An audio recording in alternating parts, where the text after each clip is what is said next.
datang kepada Dr. Insinyur Maria Septiantini Ali, SEMM, selaku Wakil Rektor 2 Universitas Mitra Indonesia, Bapak Armen Patria, SKP MMMKes, Wakil Rektor 3 Universitas Mitra Indonesia, yang terhormat Bapak Triyugo Winarko, selaku Kepala LPPM Universitas Mitra Indonesia, dan Bapak, Ibu Dekan dan Wakil Dekan, serta rekan-rekan sejawat yang berbahagia. Puji syukur marilah kita panjatkan kehadiran Allah Subhanahu wa Ta'ala. Salawat serta salam semoga tetap tercurahkan kepada Rasulullah Shallallahu Alaihi Wasallam. Adapun rangkaian acara hari ini diantaranya, yang pertama pembukaan, yang kedua sambutan Kepala LPPM, yang ketiga materi yang akan disampaikan oleh Profesor Siti Herlinda MSI. Sesi keempat ada tanya jawab, dan kelima ada pembahasan draft proposal, dan keenam penutup. Untuk membuka acara pada hari ini, marilah bersama-sama kita mengucapkan basmalah. Bismillahirrahmanirrahim. Selanjutnya sambutan Kepala LPPM Universitas Mitra Indonesia kepada Bapak Triyugo Winarko MTI, dipersilakan. Di bawah. Aku 5, pun baru sampai 5. Pak Triyugo. Iya. Yang udah harusnya. Aku ini baru 9, baru 5.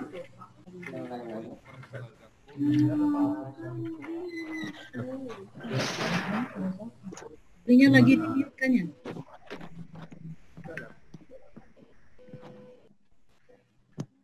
Dan itu ibu dewa yang aslinya. Pak Triyugo nggak ada suaranya.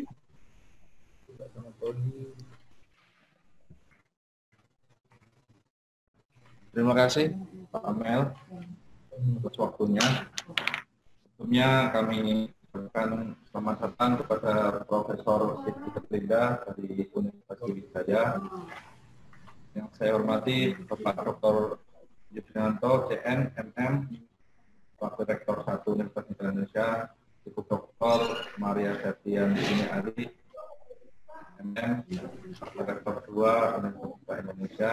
Saya hormati dan kami banggakan semua dosen, seluruh peserta seminar online penulisan proposal hibah penelitian dan pengabdian kepada masyarakat tahun 2020 Universitas Indonesia. Sebelumnya kami mewakili pihak Universitas Mitra Indonesia mengucapkan terima kasih yang sebesar-besarnya kepada Prof. Siti Herlinda atas waktu dan kesempatannya, sehingga bisa memberikan sharing ilmunya kepada kami yang masih muda-muda ini untuk mendapatkan hibah, baik hibah dari terutama dari DRPM, sehingga kami semuanya terutama Universitas Mitra Indonesia dapat berkembang dan menjadi salah satu perguruan tinggi yang diperhitungkan terutama di wilayah LLDT khususnya dan di seluruh Indonesia pada umumnya. Kami mohon dengan sangat kepada Prof. Linda untuk dapat sharing materinya kepada kami secara maksimal, dan kami juga mohon pendampingan dan arahan sehingga Universitas Mitra Indonesia menjadi perguruan tinggi dengan publikasi dengan proposal hibah yang cukup tinggi. Mungkin itu yang dapat kami sampaikan supaya tidak terlalu lama, dan materinya maksimal yang disampaikan oleh Prof. Linda yang dapat kami sampaikan demikian. Dari Prof. Linda, Assalamualaikum warahmatullahi wabarakatuh. Waalaikumsalam warahmatullahi wabarakatuh. Terima kasih kepada Bapak Triyugo Winarko atas sambutannya.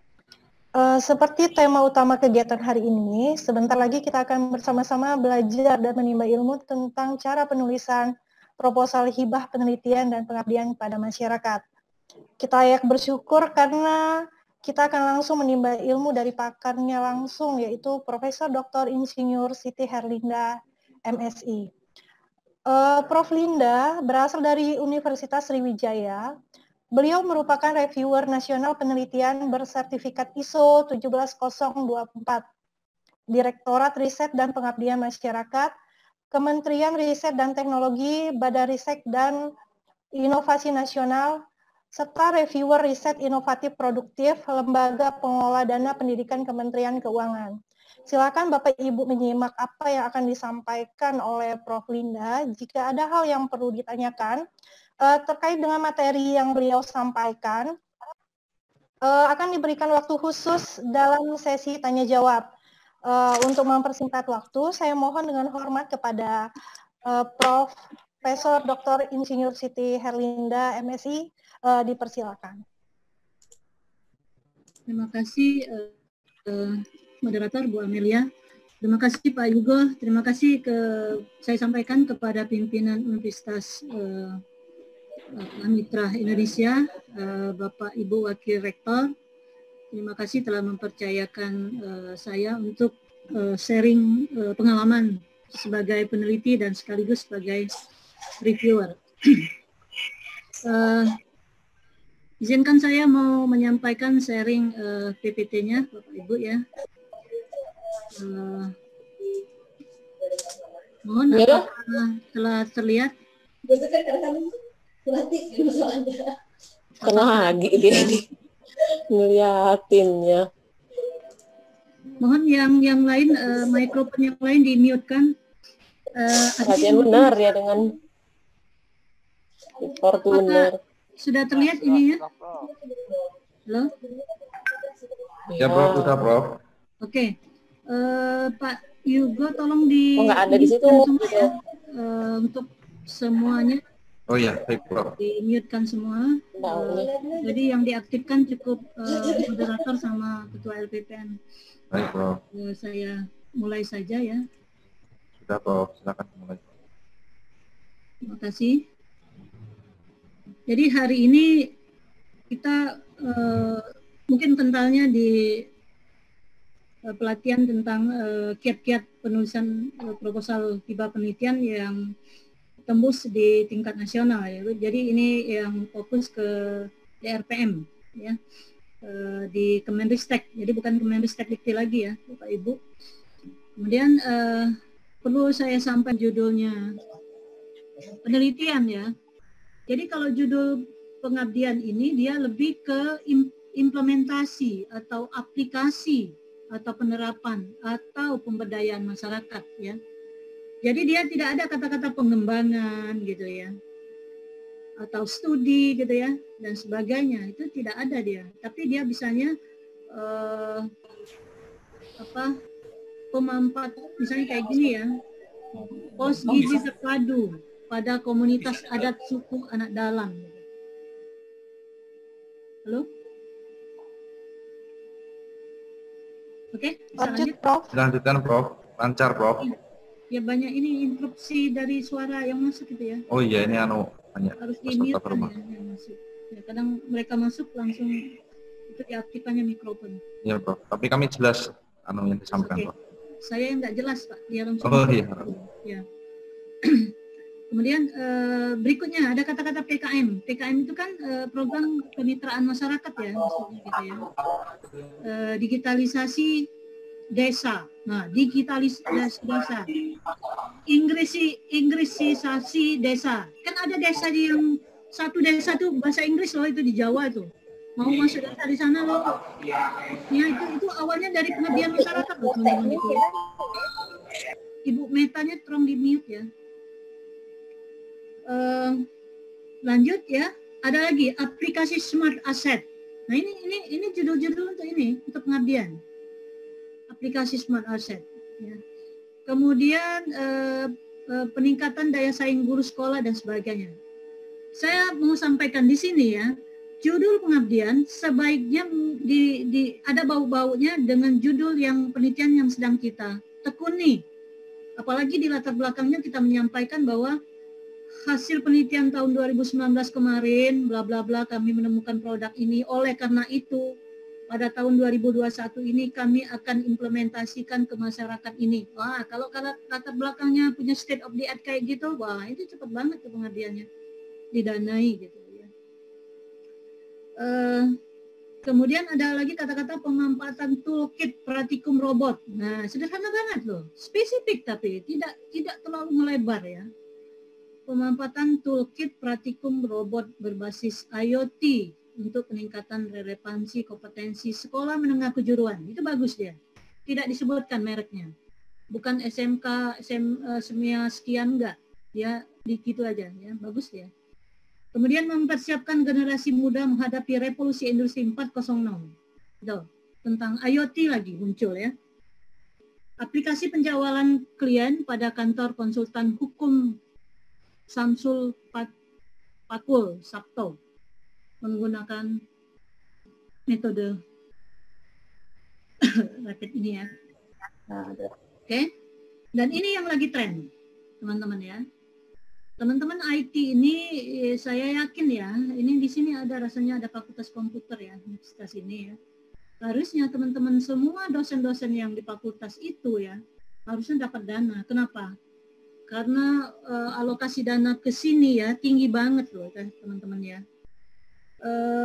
Masalah artificial intelligence, ya, masalah big data, masalah robotik dan sebagainya, itu semuanya terkait dengan pangan ya, food and beverage terkait ya, dengan tekstil, dengan serat dan sebagainya. Ini berarti teman-teman kehutanan nih ya, terkait dengan otomotif, elektronik dan kimia, semuanya terkait. Nanti teman-teman yang komputer mengajukan sebagai ketua, nanti anggotanya ajak aja teman-teman sesuai fakultas ini masing-masing. Oke, lanjut kita strategi memilih topik ya. Topik ini teman-teman perhatikan trennya ya, trennya tentang COVID-19 dengan Making Indonesia 4.0. Oke.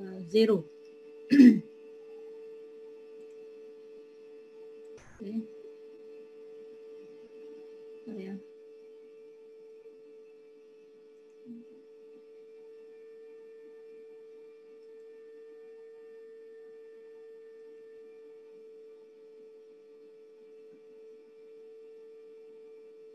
Peneliti silakan aja memilih topik yang disenangin ya. Tapi walaupun topik itu disenangi, lihat tren sponsor mau mendanai yang bagaimana gitu. Jangan sampai kita kesenangan kita tapi sponsor nggak suka gitu. Jadi sinkronkan ya, apa maunya sponsor, apa passion kita gitu ya.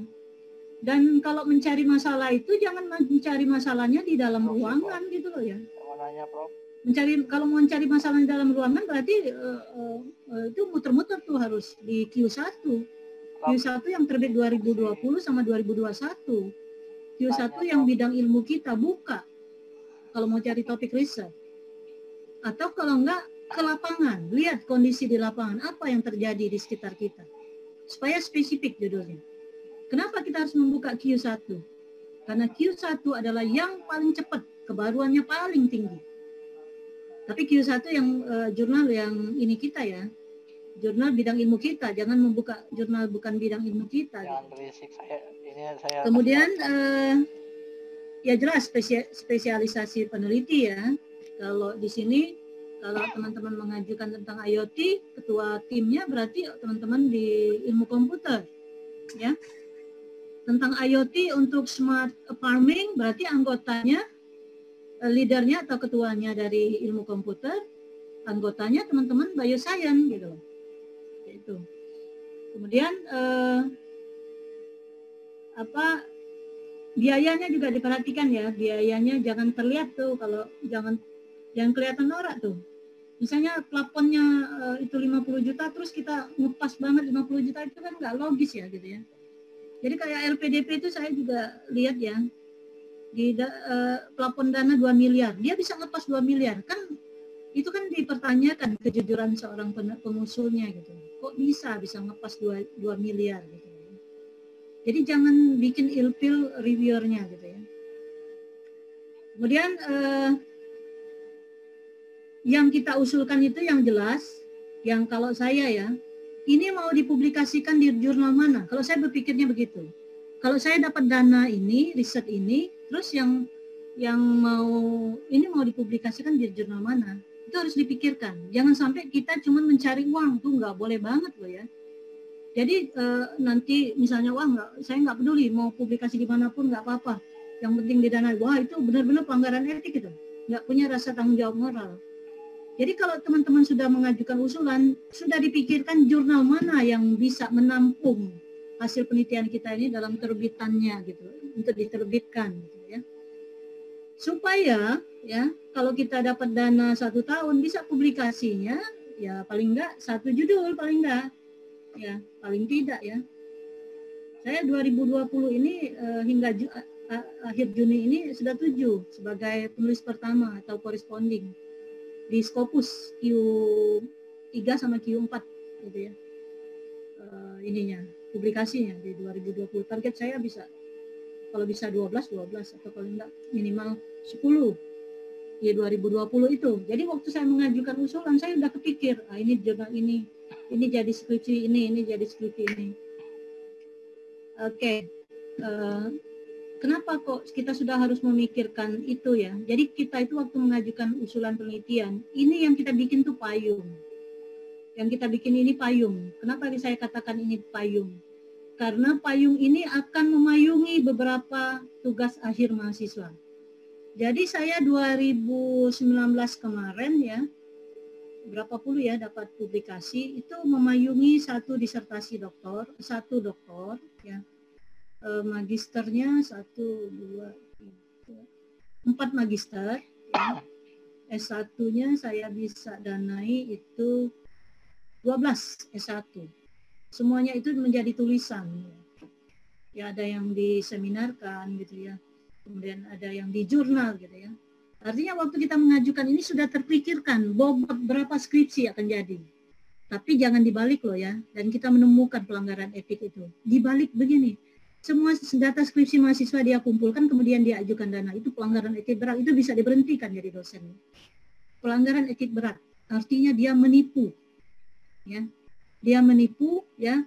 Data itu sudah ada ya, dia kumpulkan, dia ajukan.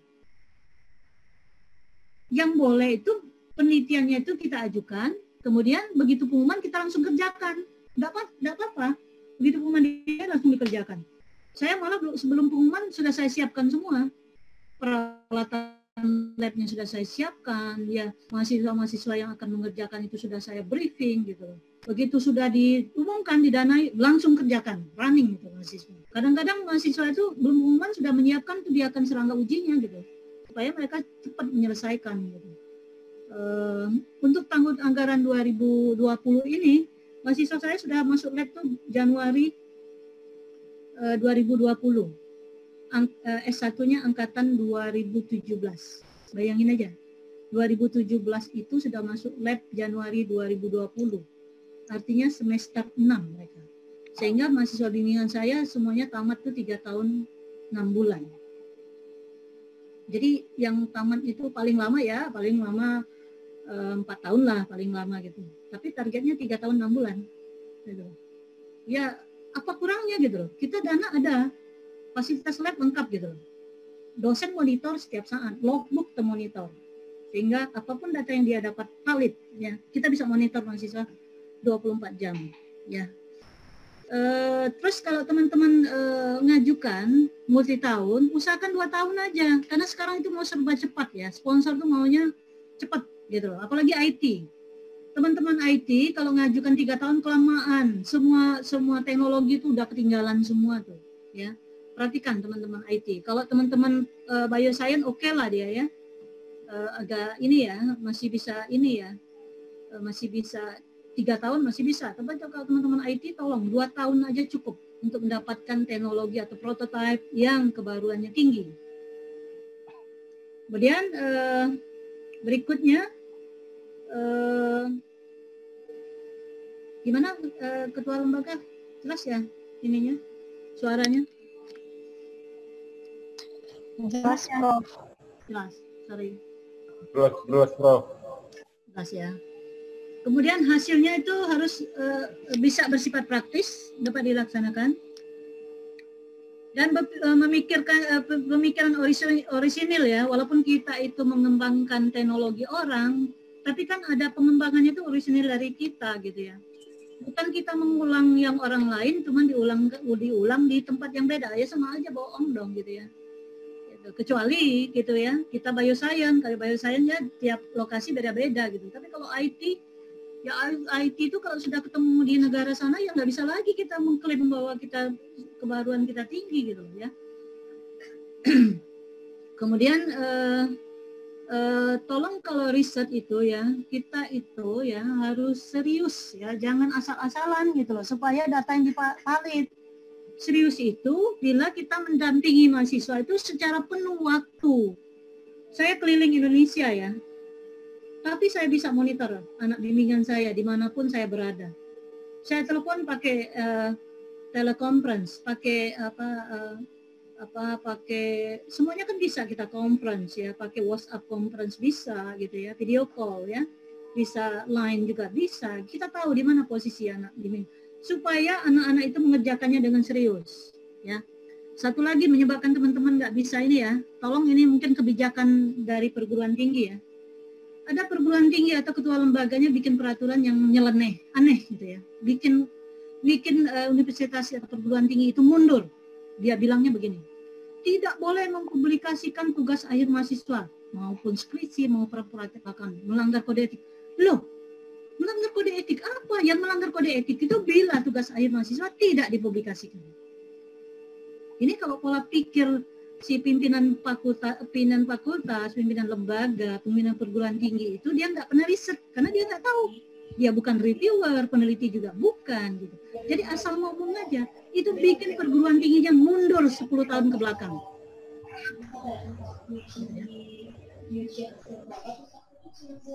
Ada yang aktif tuh mikrofonnya. Jadi tolong kebijakannya itu jangan aneh gitu loh. Jangan berpikirnya aneh gitu, yang bikin perguruan tinggi kita mundur ke belakang ya. Satu lagi yang bikin mundur ke belakang. Lama sekali pembagian pembimbing. 2017 belum ada pembagian pembimbing. Loh kalau 2017 bulan Juni seperti ini belum ada pembagian pembimbing, siapa yang mengerjakan penelitian dosen itu? Yang sudah pengumuman Januari atau bulan apa itu kemarin? Sudah awal tahun 2020 kan udah diumumin. Kalau sudah diumumin, terus mahasiswanya belum pembagian pembimbing, loh siapa yang mau ngerjain riset ini? Itu adalah kebijakan pimpinan, ya.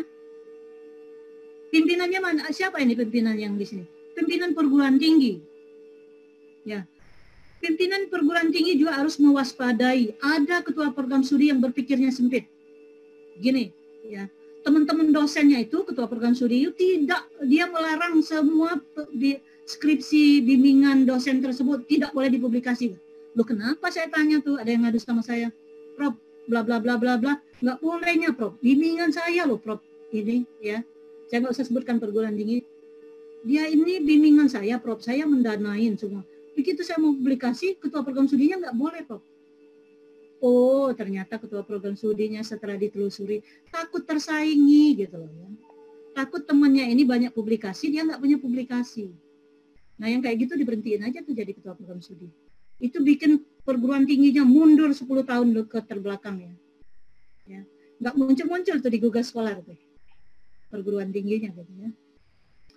Artinya ya perlu yang kenapa saya banyak sekali publikasi. Program studi saya itu cara berpikirnya broad minded banget, luar biasa karena alumni Inggris ya. Orangnya pola pikirnya luas banget. Jadi begitu Januari 2017 langsung diumumkan pembagian pembimbing. Anak-anak memilih pembimbing tidak ada diatur oleh ketua program studi sesuai pilihan anak-anak. Tapi tidak ada yang ada penumpukan. Jadi kalau ada 20 dosen, mahasiswa itu menulis ranking 1. 20 dosen itu ditulis semua. Nah kalau Siti Alinda sudah penuh, turun ke yang kedua, ketiga dan seterusnya. Akhirnya semua mahasiswa, semua dosen dapat bimbingan. Ya, pola seperti itu sangat membantu peneliti, kita peneliti. Kenapa saya ini dari awal-awal saya sampaikan di sini? Kadang ya perguruan tinggi itu ya, dia bilang, Bu Linda aku sudah terima tapi nggak bisa publikasi. Kenapa? Karena data-data itu sudah diklaim oleh skripsi mahasiswa, oleh ketua perguruan studinya akan dituntut bila kami mempublikasikan. Nah, itu hancur benar itu. Hancur benar, karir dosen hancur, program studi hancur, perguruan tinggi juga hancur. Kalau pola pikirnya sempit seperti itu ya. Dan mengapa kami membiarkan mahasiswa bebas memilih? Kenapa? Mahasiswa itu nyaman sesuai seleranya masing-masing, dosen itu. Jadi ketua program studi itu tolong jangan memaksakan si A memilih itu, biarkan anak-anak itu memilih. Siapa dosen favorit biasanya dia temukan nomor 1, cut itu. Misalnya dosen favorit ini cuma 10, ya 10 aja dia dapat. 11 dan seterusnya kasih dosen yang di bawahnya, seterusnya. Sehingga 20 dosen itu pasti dapat bimbingan. Dan itu adil banget ya, adil banget, dan itu sangat membantu dosen dalam menyelesaikan penelitiannya. Ya, Bapak Ibu kalau sudah dapat penelitian itu nantinya dampaknya ya, bukan dampaknya ya. Instruksi lagi baru masuk itu ya, dari UPU A83 itu menghidupkan mikrofonnya. Kalau kita lihat ya, keuntungannya banyak sekali teman-teman ya. Saya umur 41 tahun sudah jadi guru besar karena suka nulis gini lah ya. Ya dari segi insentif itu jelas itu ya, nomor 1 itu ya. Jabatan fungsional cepat sekali naik, guru besarnya cepat banget ya, naik pangkat gitu ya. Dan kita akan dikenal ya. Jadi media sosial saya, Facebook, Instagram saya menampilkan apa yang sudah saya lakukan. Kompetensi saya muncul di media sosial, tidak ada di media sosial saya curhat gitu ya. Tapi media sosial saya menampilkan kompetensi saya ya, sehingga kita dikenal di seluruh dunia apa kompetensi kita ya. Jadi di situ ya reputasi kita ya, dari penelitian inilah kita bisa jadi asesor 1PT, kita bisa jadi reviewer di LPDP, kita bisa jadi reviewer di RPM, kita bisa jadi reviewer di GAPKI, kita bisa jadi reviewer dimanapun ya. Kalau kita rajin meneliti dan rajin menulis itu kita dipakai di mana-mana. Itu kelebihannya ya. Tapi riset itu juga harus mempertimbangkan jangan sampai kita bahaya ya. Jangan sampai kita risetnya judulnya COVID terus kita manggil pasien COVID. Nah, lihat dulu lah ya. Misalnya kalau teman-teman bioscience ya risetnya itu mungkin kita mencari jenis tanaman yang bisa meningkatkan imun. Nah, misalnya B6 ya udah dianalisis aja B6-nya gitu loh. B6-nya tingkat konsentrasinya berapa, nggak perlu diujikan ke pasien COVID, bahaya itu, bukan urusan kita juga, itu sudah urusan teman-teman di FK itu, uji klinik itu ya. Kita cukup in vitro juga kalau ngambil virus COVID juga pertimbangkan itu fisiknya, kecuali kita merekrut temannya ya, teman-teman yang kedokteran ya, dokter-dokter ya, gitu. Coba diperhatikan itu, bahaya fisik juga dipertimbangkan ya oleh teman-teman ya. Kemudian masalah sosial budaya dan hukum, jangan melanggar budaya, jangan melanggar hukum, peraturan atau hukum yang berlaku ya. Kita jangan sampai penelitian bikin gempar gitu loh, gempar se-Indonesia anget ini gitu loh. Misalnya gini ya teman-teman ya, ada teman-teman ya, mohon maaf ya, risetnya terlalu vulgar. Misalnya air seni atau urin babi gitu ya digunakan untuk pupuk, itu kan hal yang tidak diterima secara sosial ya. Untuk agama tertentu kan itu kan tidak diperkenankan ya. Yang riset-riset seperti itu perlu dihindari, apalagi riset-riset yang bersifat provokatif yang melanggar hukum. Jangan jangan diusulkan itu, langsung kena coret duluan itu oleh reviewernya ya. Pertimbangkan ini. Ada lagi risetnya menaklukkan petir loh, nanti petir belum datang kalian udah disambar petir itu ya. Tolong diperhatikan ini ya. Ada tuh yang usulan menaklukkan petir, itu kita bikin kita ketawa juga itu. Usulannya menaklukkan petir gitu. Selanjutnya ya, kita masuk kita menulis ringkasan. Teman-teman nanti di usulan itu ada ringkasan. Waktu menulis ringkasan perhatikan. Jumlah katanya harus dihitung dengan tepat, jangan sampai kelebihan kata. Perhatikan. Ringkasan itu dibatasi, ya. Nanti lihat di panduannya, di template-nya akan berubah ya, setiap tahun itu akan berubah. Di template lama itu rasanya 500 kata ya. Perhatikan apa yang Bapak Ibu tulis di ringkasan, ya. Yang di ringkasan itu ya ditulis beberapa alinea. Lihat ya beberapa alinea. Alinea pertama itu ditulislah tentang masalah dan tujuan penelitian. Itu alinea pertama. Alinea pertama ditulis tentang latar belakang dan tujuan penelitian. Alinea pertama. Alinea berikutnya, metode penelitian. Ini alinea kedua. Satu alinea aja. Ya. Waktu menulis metode ini, tuliskan apa yang dikerjain tahun 1, apa yang dikerjain tahun kedua. Ya. Kalau dia multi tahun, dituliskan dengan jelas. Tapi tetap singkat. Alinea berikutnya, ya, alinea ketiga. Tuliskan luaran teknologi apa, prototipe apa yang dihasilkan. Kebijakan apa yang dihasilkan harus ditulis di alinea berikutnya. Tulis juga TKT berapa ya yang didapatkan tahun pertama. Misalnya 2021 TKT ini ya.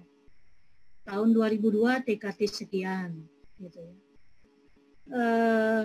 Ditulis jelas itu.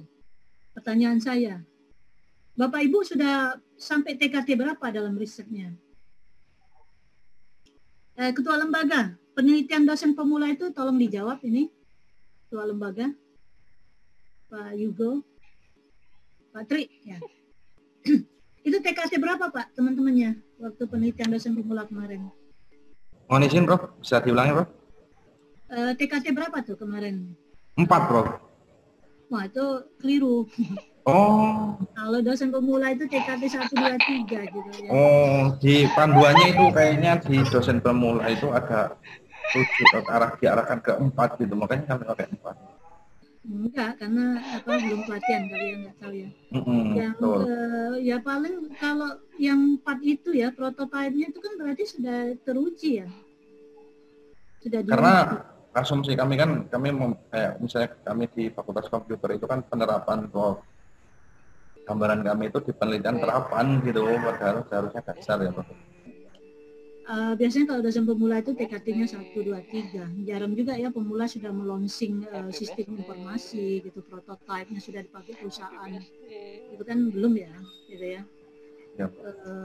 Jadi kalau dosen pemula ya cukup TKT 1, 2, 3 ya, kecuali memang terbukti membuat prototipe ya. Kalau memang terbukti membuat prototipe ya silakan aja TKT-nya 4, 5, 6 gitu loh ya.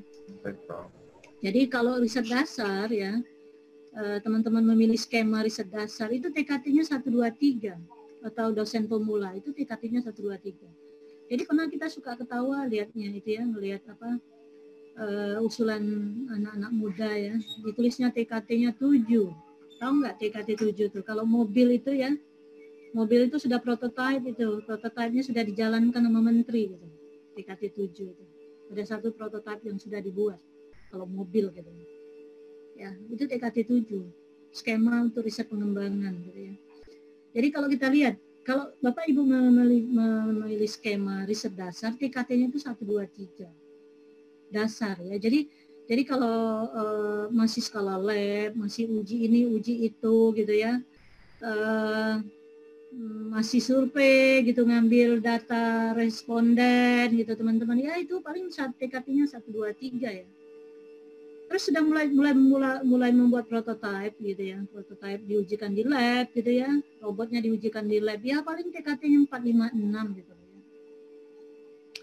Tapi kalau TKT-nya ini bakal di launching ya, bakal dijual oleh industri, ada kerjasama dengan industri, itu baru masuk TKT 7, 8, 9. Nah kalau ini namanya skemanya skema riset pengembangan ya. Nah teman-teman, saya beritahu ya, karena ini masih universitasnya masih muda ya, ini belum bisa ke sini. Ini adalah untuk yang sudah pernah dapat riset terapan, sudah pernah dapat riset dasar, kan dia harus bergelar doktor gitu ya. Dan biasanya untuk publikasinya mungkin H-index-nya harus H-index yang tinggi lah gitu, jangan sampai H-index-nya masih 1, 2 gitu ya. H-index yang sudah di atas 2 lah gitu ya, untuk TKT pengembangan. Skema ini ada kan, skema ini ya, dananya miliaran yang ini, 1 miliar rasanya ini. Nah, riset pengembangan ini di LPDP riset pengembangan ya. Jadi kalau mengajukan di LPDP TKT-nya 789 ya. Kemudian kita masuk ke latar belakang, ya. Jadi kalau saya ulang lagi ya, bahwa ringkasan itu lihat berapa kata yang dipinta oleh template yang baru. Di download dulu template-nya ya teman-teman. Di Simlitamas download-nya. Sekarang latar belakang. Ya. Latar belakang ini apa sih yang harus kita tulis gitu di latar belakang ini? Kira-kira teman-teman mau menulis apa di latar belakang? Ya, pertama ya yang dia tulis ya, mengapa sih milih ini gitu loh.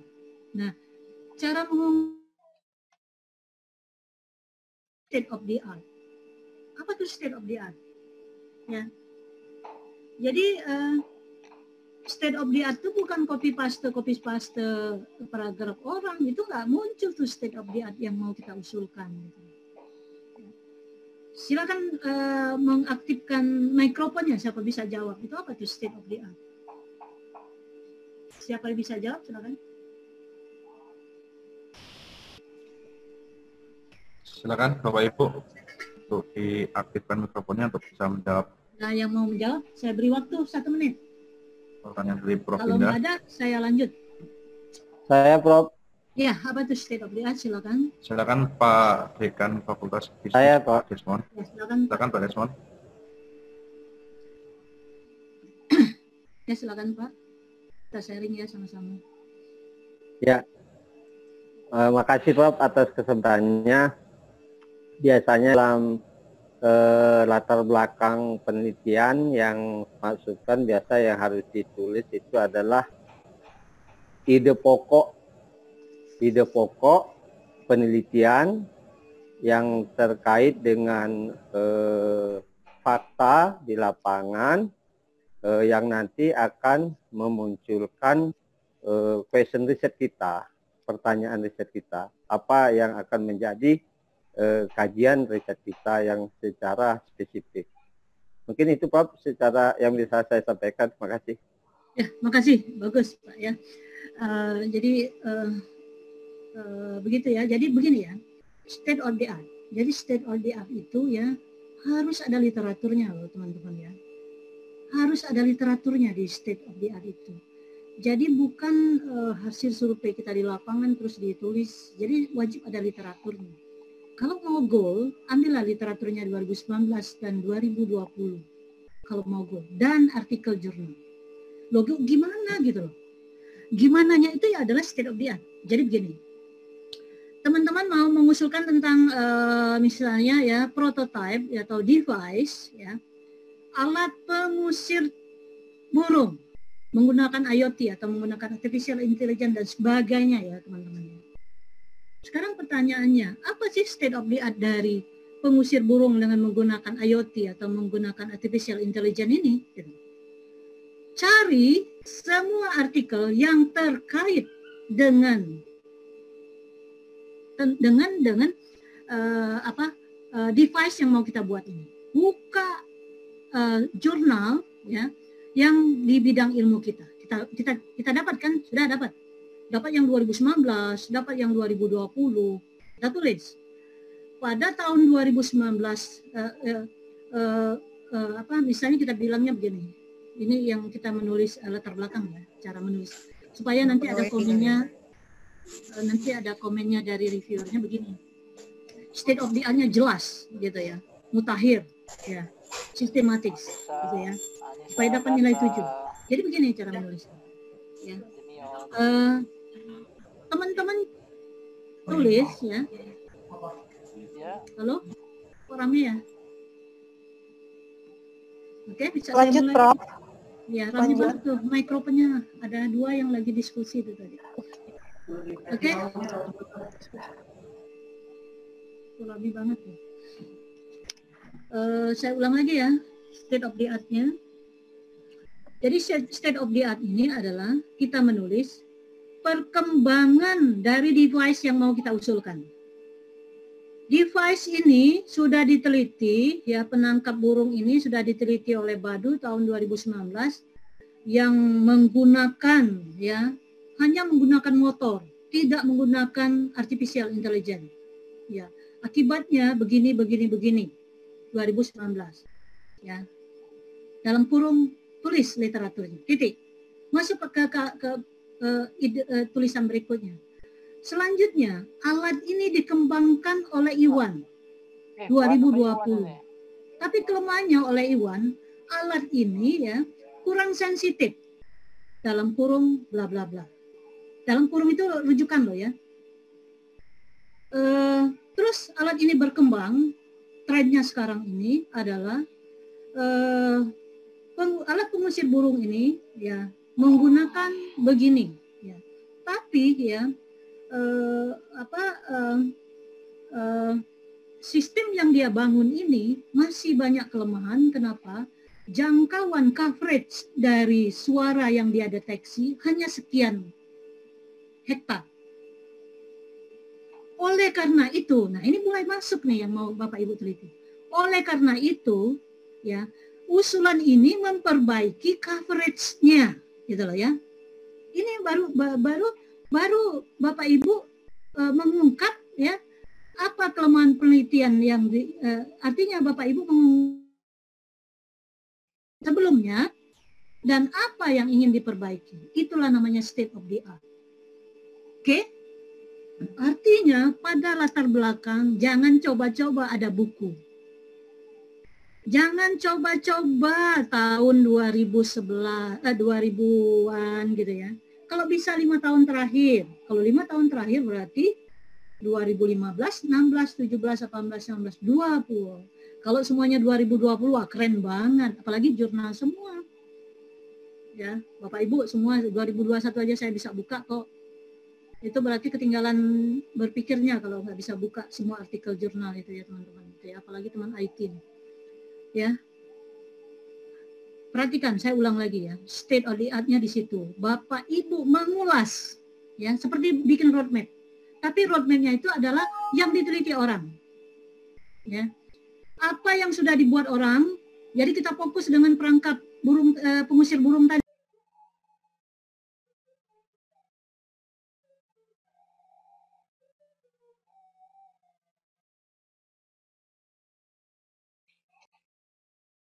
Itu.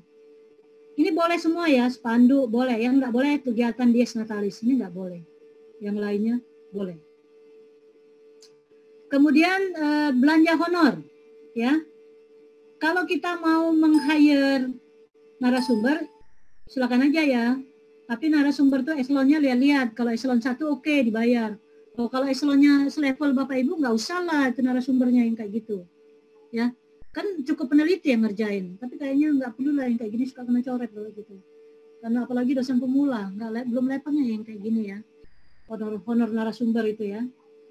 Kemudian honor output gitu ya. Kemudian misalnya gini, Bu, boleh nggak kami menggunakan anggaran ini untuk publikasi luaran tambahan? Boleh.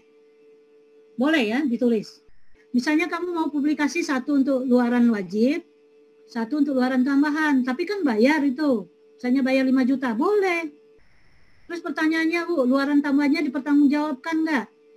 Luaran tambahan itu pertanggungjawabannya ada luarannya, bukan SPJ anggarannya, bukan SPJ-nya yang dipertanggungjawabkan. Tapi luarannya, misalnya artikel ilmiah terbit di Scopus, misalnya gitu. Kemudian ini ya, ada lagi belanja barang non operasional. Ya, digunakan untuk pengeluaran yang tidak ditampung, boleh. Misalnya ada pengeluaran translate ke dari lembaga bahasa ya, bayar translate boleh. Kita kalau publikasi internasional jangan mentranslate sendiri, teman-teman. Kelihatan tuh, kalau translate sendiri apalagi pakai Google Translate, waduh berantakan banget Inggrisnya, pasti kena reject. Jadi translate itu translate profesional supaya dapat sertifikat proofread-nya juga. Nah, boleh anggarannya diajukan di sini ya. Boleh diajukan rasanya di sini posisinya ya. Di non operasional. Anggaran translate. Kalau saya itu kadang saya minta untuk 3 artikel ya. Saya minta untuk 3 artikel. Untuk pertanggungjawabannya gitu ya. Kemudian belanja sewa. Sewa mobil rental. Jadi kalau sewa mobil rental boleh ya. Jangan sampai sewa laptop, sewa server, sewa apa, kan server sudah pasti ada Masa ada server universitas sebesar kita nggak ada server, kan lucu. Ada lagi sewa wifi, ini pasti kena coret teman-teman nih. Masa wifi-nya pakai sewa, ada beli pulsa, kena coret tuh, nggak boleh. Karena kita perguruan tinggi itu berdiri karena sudah janji, karena ada wifi.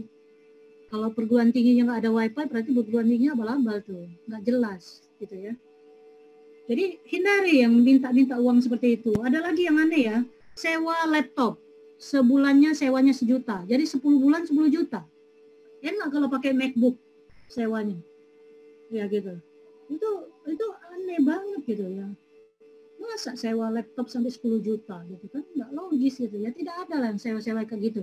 Yang paling mungkin adalah sewa rental mobil. Itu yang paling mungkin ya teman-teman.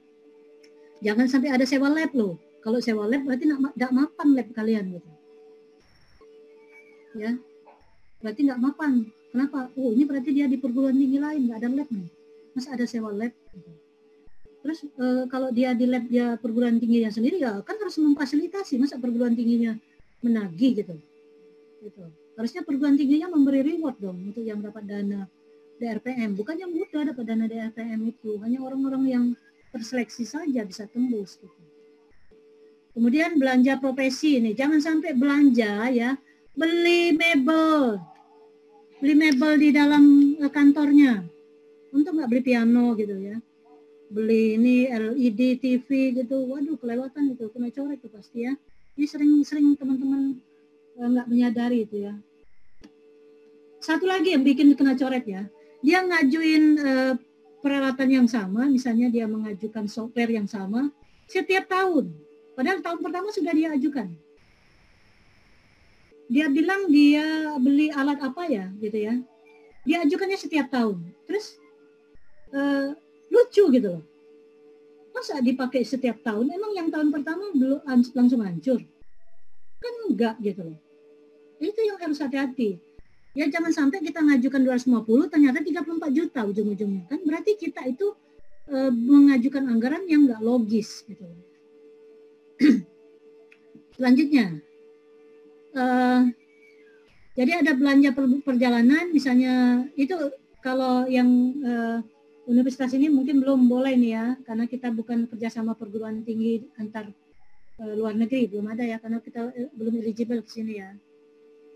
Kemudian ada meeting di luar kota, silakan aja ya.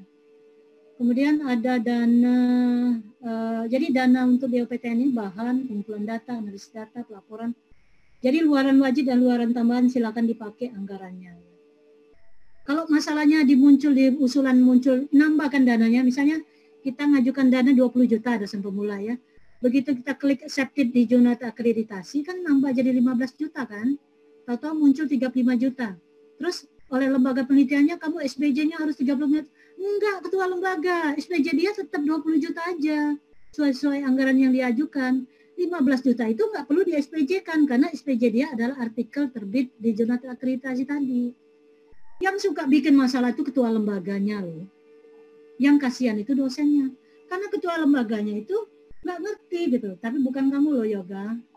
Maksud saya ketua lembaga yang lain. Siap, Pak. Iya, dia itu nyuruh orang, dia sendiri nggak ngerti gitu.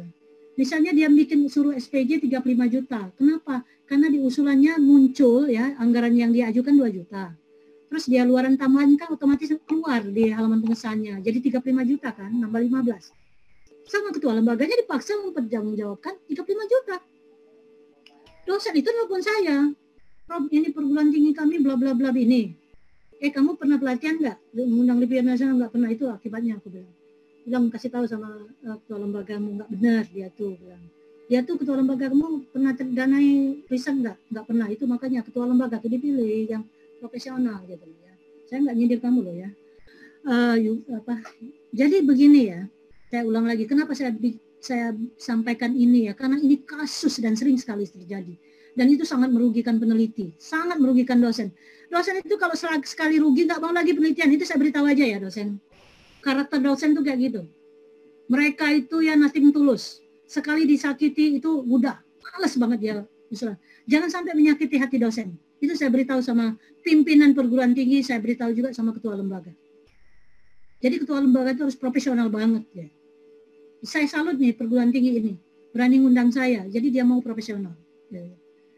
Jadi begini, kalau kita keluar anggaran tambahan, ya misalnya kita ngajukan 50 juta, tetapi keluar total 65 juta, karena anggaran tambahan nambah 15 juta, yang di SPJ-kan itu adalah anggaran yang kita ajukan di usulan saja, 50 juta itu. Yang luaran tambahan tidak perlu di SPJ-kan. Kenapa? Karena SPJ-nya adalah dalam bentuk artikel yang kita janjikan sebagai luaran tambahan. Oke, deal ya. Jangan sampai bikin gara-gara. Jangan sampai diantara yang peserta ini nelpon saya nih. Ya, ketua lembaga kami bikin kreativitas. Nah, gitu. Ini tidak boleh ya. Yang ini tidak boleh. Yang tidak boleh digunakan. Belanja modal, beli alat mebeler. Dia beli ini kesempatan beli alat kantornya gitu ya, beli TV. Tambahan insentif untuk yang meneliti, ya, honor bagi dosen, insentif honor bagi pejabat dikasih nih, rektor dikasihnya ini. Nggak mau cari muka nih, kasih rektor nggak boleh, ya, nggak boleh sesen pun diambil, apalagi untuk pimpinan perguruan tinggi, nggak boleh. Biaya pulsa banyak sekali, beli pulsa 10 bulan. Sekali beli pulsa 500.000 juga, 5 juta, itu nggak boleh nih. Paket internet nggak boleh, beli pulsa nggak boleh. Karena perguruan tinggi harus punya server internet. Belanja perjalanan ke luar negeri, ini keliling-keliling, emang mau kemana tuh? Keliling-keliling ke luar negeri atau keliling-keliling yang nggak jelas. Ya penelitiannya tuh di Lampung, ya. Tahu-tahu ya, tahu-tahu ini pergi ke Palembang. Tahu-tahu pergi ke Bali, emang mau traveling itu, pergi ke Bali gitu ya. Oke, nanti jangan lupa ya, ini riset dasar biasanya kayak gini. Ini satuannya jangan keliru, ini satuannya jangan keliru. Makanya ini dipakai nih, dilihat nih, jangan sampai tiket di satuannya OH, kan ini kan salah. Kalau tiket kan ini ya berapa kali ya, penginapan ini orang hari, ATK nih paket. Ya, jangan unit. Misalnya gini, ditulisnya 1 pensil, 1 unit, kan enggak, 1 paket aja bundelin, ya. Ini, kemudian ini juga sewa peralatan, ya. Ini satuannya, transport, ini satuannya, honorarium, ini satuannya, jangan diubah-ubah, ya. Ngolah data berapa tadi? Ini saya tes nih ketua lembaga. Berapa duit ngolah data nih ketua lembaga?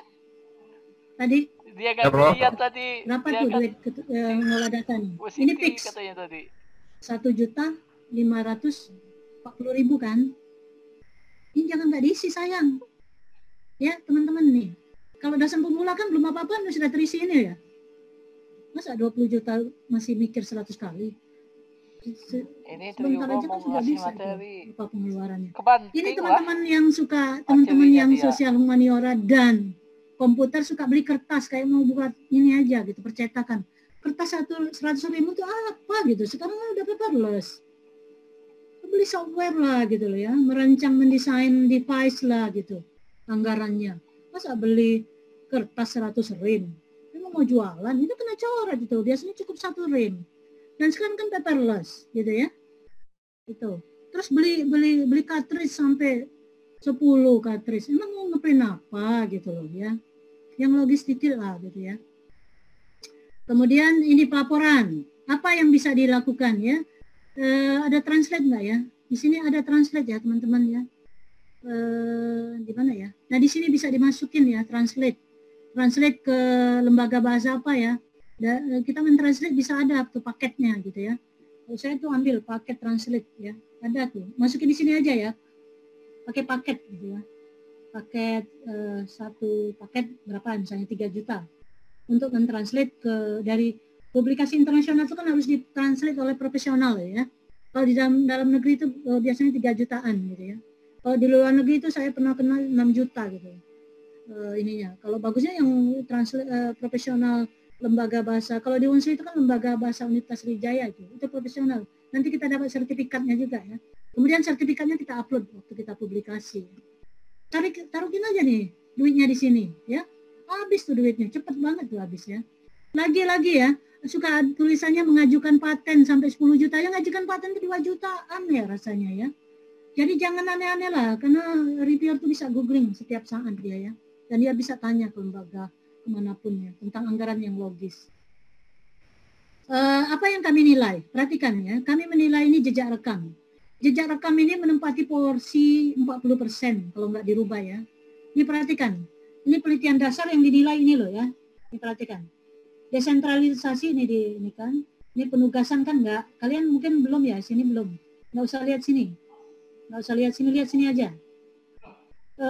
Kualitas publikasi.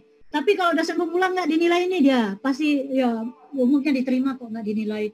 Dia belum dinilai loh, track recordnya belum dinilai ya. Jadi tenang-tenang aja, nggak usah takut dengan ini dosen pemula. Banyak-banyakin aja ya. Ajukan usulan, semua ajukan usulan yang pemula-pemula itu ya. Yang masih asisten ahli atau tenaga pengajar, silakan aja. Ini perhatikan, yang mengajukan riset dasar. Yang dinilai adalah publikasi di Scopus. Berapa nih? Sebagai ketua atau corresponding. Lihat loh ya. Sebagai ketua penulis atau corresponding penulis. Ini yang dinilai. Tapi yang dinilai siapa? CP siapa? CP ketua pengusul. Hati-hati yang jadi ketua pengusul. CP ketua pengusul yang dinilai, bukan anggota. Ya.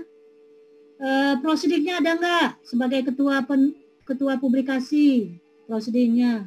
Bukunya ada enggak? Ya, sebagai ketua penulis buku.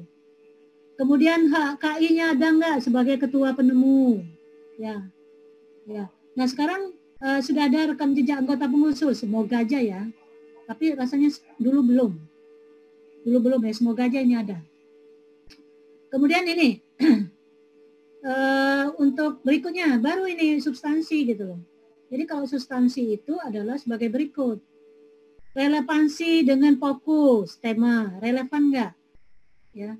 Ini kemudian yang karena kalian mengusulkan bukan unggulan perguruan tinggi nggak dinilai ini ya. Kebaruannya ada nggak? Yang saya bilang state of the art-nya, state of the art-nya kadang nggak ada kebaruan gitu loh, nggak relevan gitu loh. Ujuk-ujuknya seolah-olah dia ini satu-satunya di dunia penelitian ini, satu-satunya obat COVID di dunia.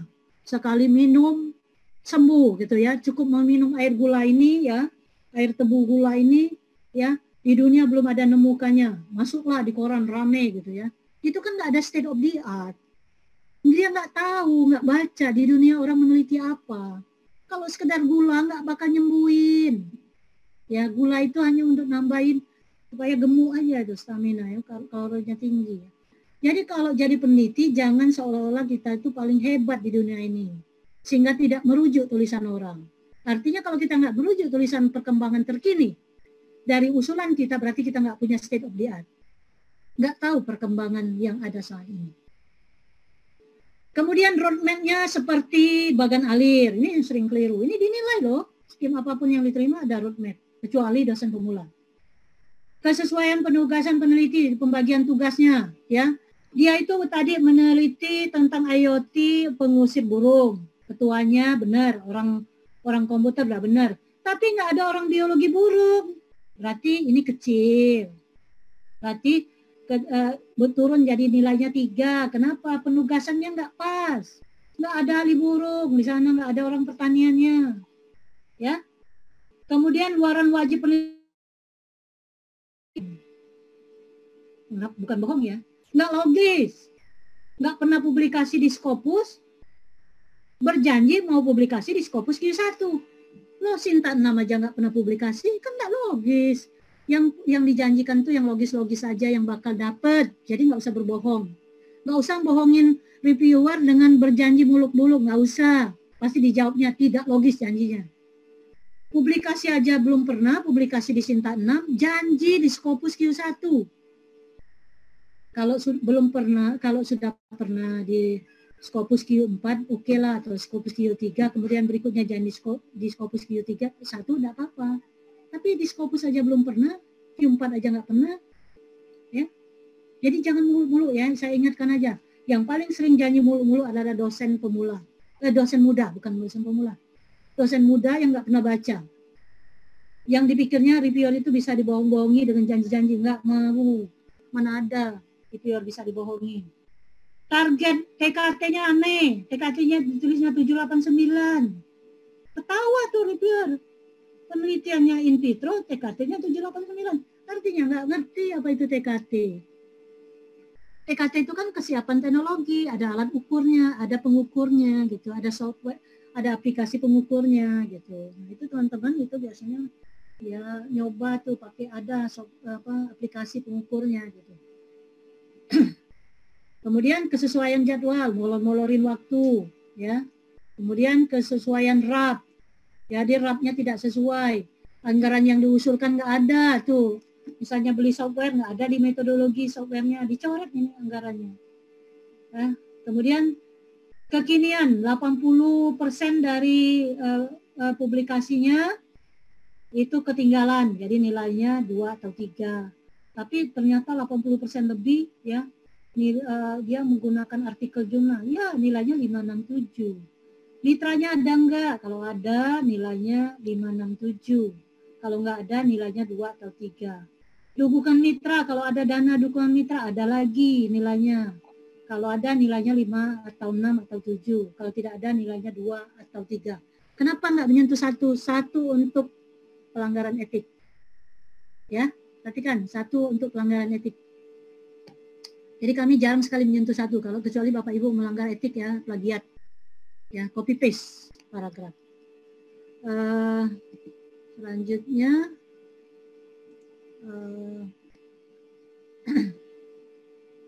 Selanjutnya, ada 2 slide lagi ya. Ini kalau pengabdian masyarakat kayak gini ya. Karena nggak bisa Pak digabung pengabdian masyarakat sama penelitian gitu ya, karena mereka beda kok, cara menulis proposalnya juga beda. Saya tayangin aja apa yang dinilai ini ya. Nah seperti ini ya. Mungkin ini dari saya ya. Silakan kita beri waktu 10 menit untuk menyampaikan pertanyaannya. Ya, terima kasih Ibu. Di sini ada 3 penanya. Yang pertama dari Pak Jode. Dia bertanya bagaimana mekanisme untuk penelitian kerjasama antar kampus, terutama mengenai pendanaan. Karena satu-satu dulu ya Bu ya. Karena terkait dengan bentuk pelaporan penggunaan dana. Itu pertanyaan dari Pak Jody, Ibu. Oke, satu-satu aja ya, biar saya jawabnya enak gitu ya, dan kalian Bapak Ibu paham ya. Jadi bagaimana cara kalau kita perguruan tingginya ya, kerjasama perguruan tinggi kan ada pembagian dana itu kan udah jelas ya, sekian persen pengusul, sekian persen mitra ya. Iya. Ya, karena saya saya banyak juga sih ditawar itu, tapi saya pernah saya, tapi memang orang yang saya tahu karakternya, yang sudah tahu kualitas. Sekarang saya banyak menolak karena itu memang rumit ya, karena masalah keuangan. Harusnya keuangan itu dibagi. Misalnya begini, 40% itu kan jatah mitranya. Berikanlah ke jatah mitranya. Itu baru dicairkan bila dia sudah mempertanggungjawabkan SPJ-nya sesuai syarat yang disyaratkan oleh Kopertis atau yang disyaratkan oleh perguruan tinggi penyelenggaranya. Itu baru dicairkan. Tidak boleh dipotong-potong itu. Ya, oleh ketua, kalau bisa langsung aja ketua lembaganya mentransfer 40%. Misalnya kita dapat dana 100 juta ya. 100 juta itu beritahu Pak, tolong anggaran untuk mitra ini 40 juta. Tapi kan harus SPJ-nya segera Pak, gitu. SPJ-nya 40 juta juga, gitu. Ya, misalnya dia pernah berangkat ke Lampung, ya berarti kan ada SPJ tiketnya, ada SPJ hotelnya, bla bla bla. Setelah ditotalkan 40 juta. Nah, nanti SPJ-nya itu diberikannya lah ke ketua lembaga penelitian Bapak Ibu. Nah, baru Pak Yugo mentransfer dana 40 juta. Kalau Pak Yugo langsung mentransfer 40 juta tanpa SPJ, Pak Yugo susah mau minta dananya Pak, minta SPJ-nya, apalagi itu yang mitranya itu profesor. Kepalanya bukan main tuh Pak biasanya. Siap Prof. Diblokir nomornya kalau misalnya. Pak gitu, tolong ya Pak SPJ-nya. Oke, dibacanya read. Kedua kan diblokirnya gitu. Ngapain saya ngurus SPJ nggak level saya katanya. Orang itu baru mau ngurus SPJ kalau uangnya belum cair. Ya, kalau kita sudah tangan di bawah, karena saya pernah tuh, karena saya itu sebenarnya kepala pusat juga ya, kepala pusat Lansotima itu Bukan main itu. Saya kayak gitu. Kamu mau cair uang 200 juta, silakan. Mana SPJ-nya? Kalau kita cairkan dulu, mana mau? Habis tuh, bisa dipenjara tuh ketua lembaganya. SPJ nggak ada, uangnya hilang. Gitu. Dan itu juga ya, ketua lembaga ya harus diaudit tuh teman-teman itu benar nggak risetnya gitu. Jangan sampai itu merampok uang negara loh. Kalau kasus merampok uang negara, duluan tuh dipenjara tuh ketua lembaganya. Karena dianggap pembiaran, walaupun ketua lembaga sesen pun tidak makannya gitu. Karena itu masuk kategori pembiaran. Itu Bu, jelas Bu itu. Jadi jangan dipotong-potong ya. Bahwa kalau mitranya 40% cairkanlah 40% selama SPJ-nya lengkap dan memenuhi syarat. Ya nggak ada tuh. Ini kan mitranya nggak kerja lu, kenapa ngajak dia? Gitu loh. Yang seperti itu. Yang kayak gitu kadang gini loh. Kadang juga dosen muda itu ya kalau sudah pegang uang lupa gitu. Kadang uangnya dicairkan oleh si ketua peneliti, lupa dengan mitra. Hati-hati yang kayak gitu. Kalau mitranya SMS satu aja, ya kasubdit, di screen capture-kannya, saya dipinjam aja nama judul ini, saya tidak pernah dilibatkannya. Udah, tahun kedua pasti kena reject. Pelanggaran etik gitu ya. Jadi jangan coba-coba. Ketua pengusul masih muda udah mau cheating ya, udah mau bohong-bohongin mitranya. Fair lah kerjaannya yang kayak gitu. Ya uang tuh kan kalau halal ya dan tidak ada orang yang disakiti, berkat gitu ya. Anak bisa jadi dokter semua, dua-duanya gitu. Ya satu yang tua jadi spesialis, lagi ngambil spesialis kan enak kayak gitu. Karena uang kita berkah, nggak ada yang nyumpain kita gitu. Gitu ya. Yang seperti itu. Oke, silakan pertanyaan berikutnya. Silakan. Pertanyaan kedua dari Bapak Desto.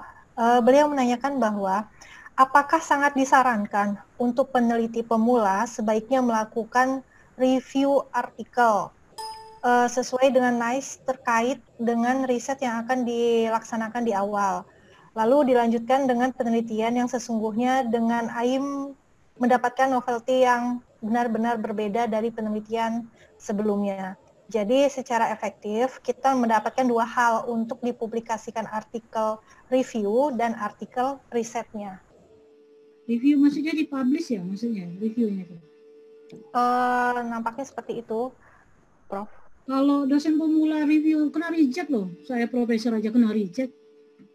Kali review itu maksudnya baca kali ya. Kalau review kemudian disubmit itu kan review itu bukannya review copy paste tulisan orang. Review itu kan ada ide kita, kemudian kalau kita ada data baru kita insertkan data. Itu review ulasan, publikasi ulasan. Tapi mungkin bukan maksud dia ya.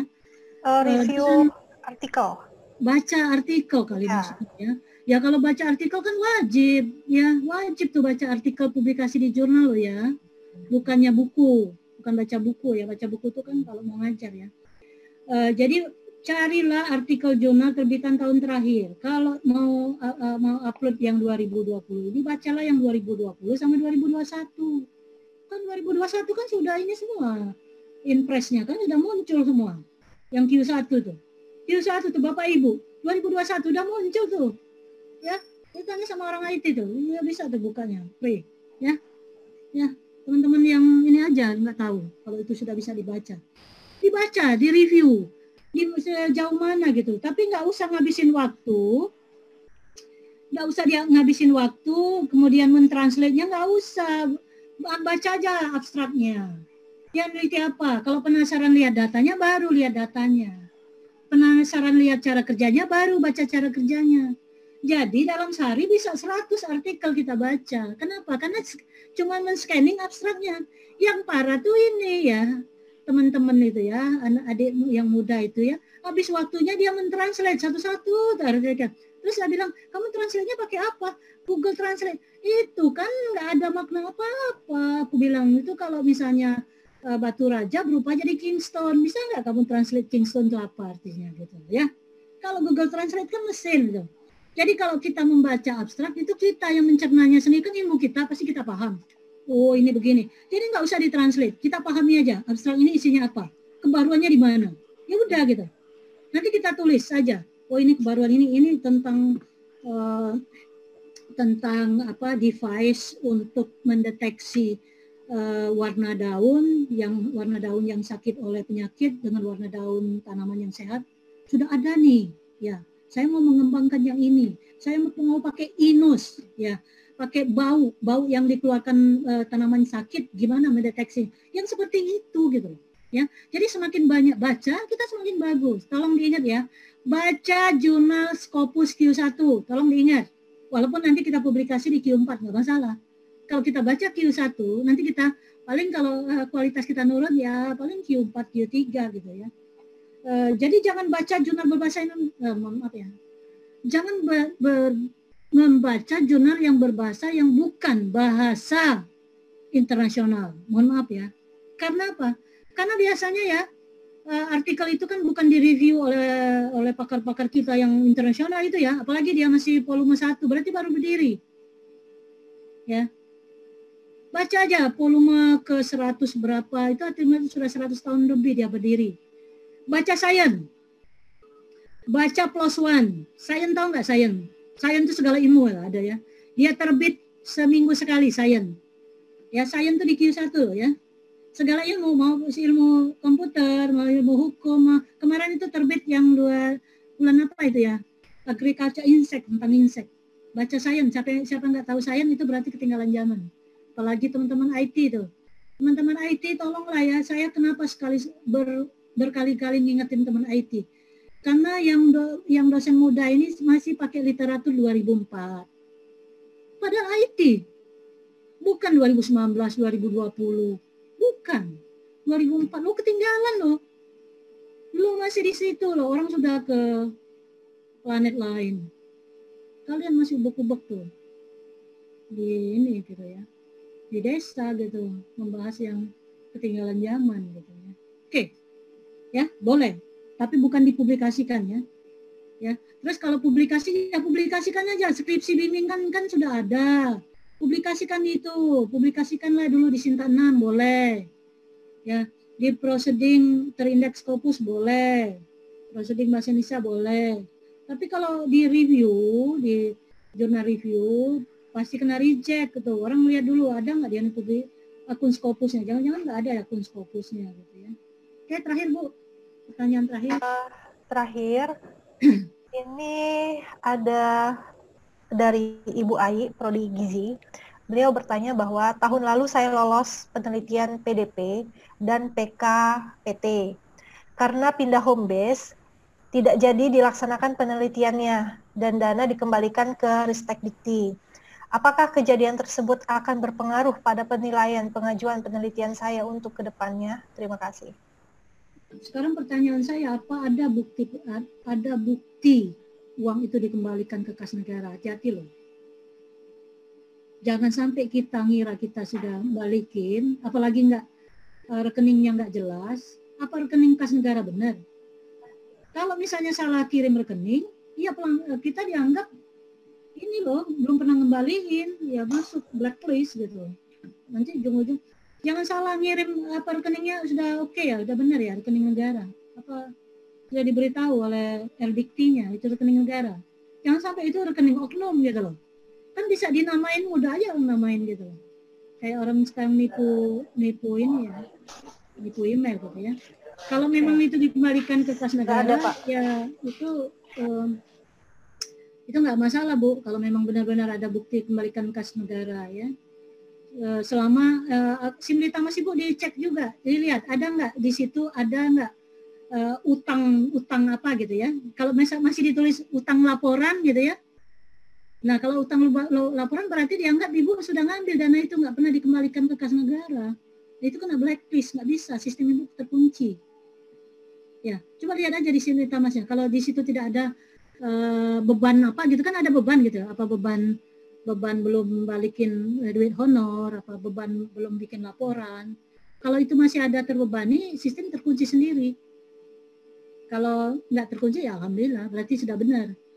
Jadi sudah benar tempat tempat kita mentransfer itu. Ya, itu aja dari saya, Bu.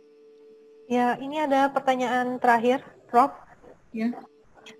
Penjelasan sebelumnya itu disampaikan bahwa yang lebih dipertimbangkan saat ini adalah penelitian yang berorientasi teknologi 4.0.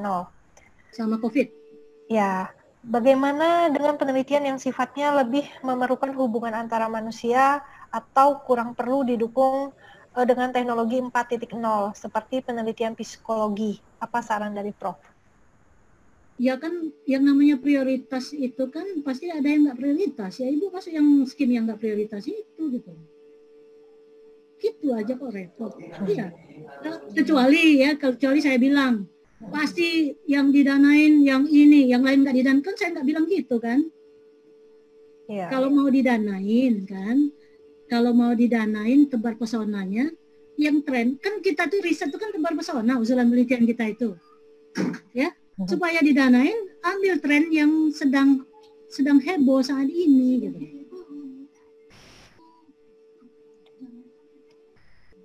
Gitu. Iya. Jadi Sudah. tetap didanain kalau memang proposalnya bagus ya, pesonanya tinggi ya tetap didanain gitu. Yang susah itu kita mengajukan usulan yang out of date gitu ya. Yang kayak saya bilang tadi, usulannya menggunakan orang-orangan sawah untuk musim burung. Loh itu kan sudah out of date. Orang nggak pakai itu lagi gitu loh. Sudah pakai smart farming itu gitu. Ya. Jadi saya nggak bilang bahwa seluruh tahun anggaran itu nanti, kan saya bilang kalau mau didanai biasanya prioritasnya adalah gitu ya. Kan kayak sekarang ini kami LPDP kan yang invitasi itu semuanya ke Making Indonesia 4.0. Invitasi. Kami lagi nge-review itu invitasi. Kalau enggak itu kena delete. Nah itu dituliskan oleh ininya, sponsornya. Invitasi berikut ini hanya menerima proposal yang Indonesia menuju 4